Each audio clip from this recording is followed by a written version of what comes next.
molt contents d'estar avui aquí a la Fira de Sant Miquel, de tornar a casa, molt contents que s'hagi pogut tornar a celebrar aquesta fira agrícola de la maquinària tan emblemàtica per la ciutat i tan important per al sector i per les nostres comarques. Es veu que torna a haver una altra vegada vitalitat en el sector, la gent té ganes de sortir, de trobar-se, sobretot de comprar, de veure les novetats que avui en dia tenim en el sector i per tant, endavant, felicitats i fins l'any que ve. Doncs això és una injecció d'autoestima col·lectiva, de confiança, de determinació.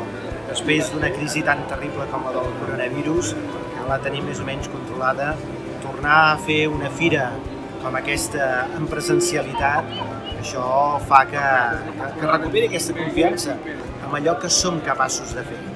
I Lleida, sobretot a través d'aquest aparador extraordinari, s'obre en el conjunt del país, s'obre el conjunt de la nació.